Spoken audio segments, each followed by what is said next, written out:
Good morning. So as promised, it's Friday, it's the 10th of January, and I'm just updating you on how my week's going. I last spoke to you on Monday, and I was planning to do 5 days of fasting this week. So that's eating around 500 calories, mostly yogurts and apples, pears, bit of tangerine, sometimes the odd soup, either like one in a mug or a bowl of soup.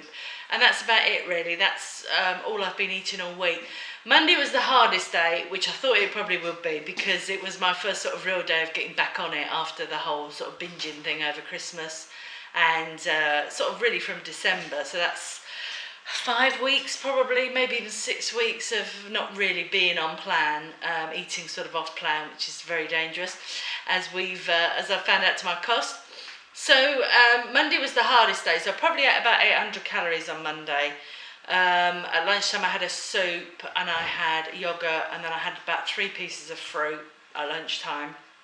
And then when I got home I had another bowl of soup in the evening, and I think I had 2 yogurts and probably another 3 or 4 bits of fruit in the evening. So I think it added up to about 800 calories when I sort of added it up in my head. And then the rest of the week so far, it's Friday today, so this is my 5th day, but the other days have all been fairly okay. Last night I was feeling particularly nibbly, not hungry, because I certainly wasn't hungry. I'd had a big bowl of vegetable soup, and I'd had, sort of my 3 bits of fruit and my yogurt, and so I wasn't hungry, but I just wanted to eat something. So I resorted in the end to eating these little 1-calorie sweets that you can get, that you know the name of, without doing too much advertising. But so I had a few of those, and then I had a couple of the sort of low-calorie hot chocolate things, which are about 40 calories each. So I had a couple of those as well, and that just took the edge of that whole craving thing. So today we're going food shopping, which is a dangerous thing to do, but we're doing that this afternoon. And the idea is to buy a chicken for the weekend, and then I'll probably just have chicken and vegetables over the weekend, Saturday and Sunday, and then back on the whole sort of 5-2 thing again on Monday, so back to the fasting on the following Monday. I won't do a weight update today. As I said, I'm going to do a weight update on Monday, just to because then it'll be a complete sort of 7 days, and then I can get more of an idea of how well I'm sort of going with the whole weight thing. But I'm expecting a big loss this week, because it's like water weight at the moment, and honestly I've been weeing for England, because I've been up sort of 3 or 4 times in the night weeing.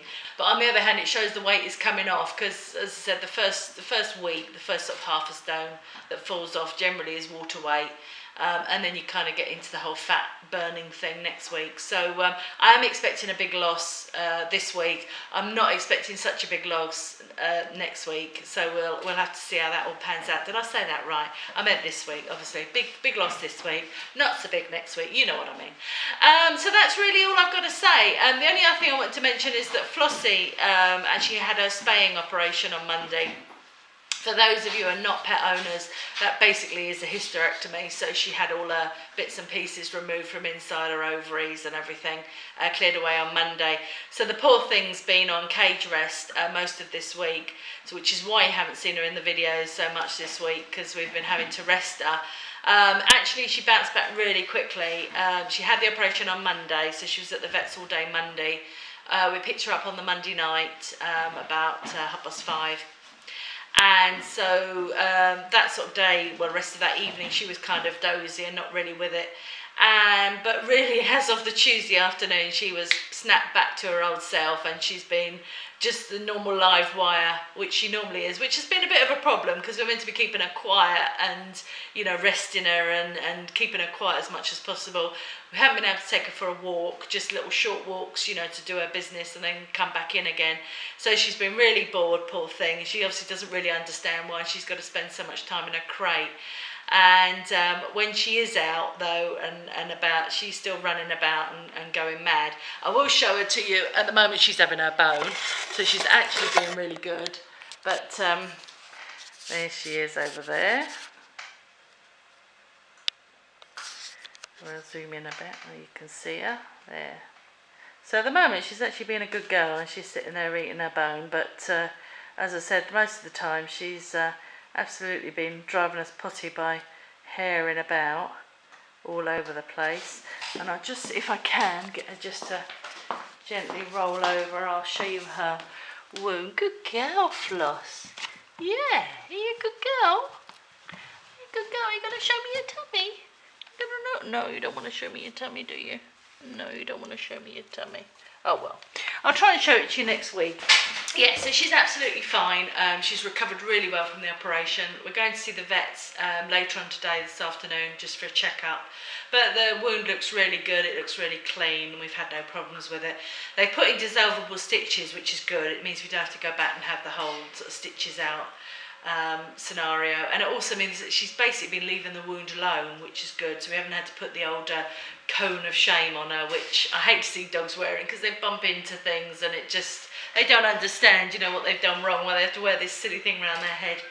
So she's fine, so that's really good, because those of you that have followed me for a while will know that our last dog, Freckles, died about 3 days after being spayed through complications. So it did bring back sort of painful memories of that before I had it done. And obviously I was worrying about Flossie, how she was going to be, because it's still sort of fresh in our minds. But she's fine, so we have nothing to worry about.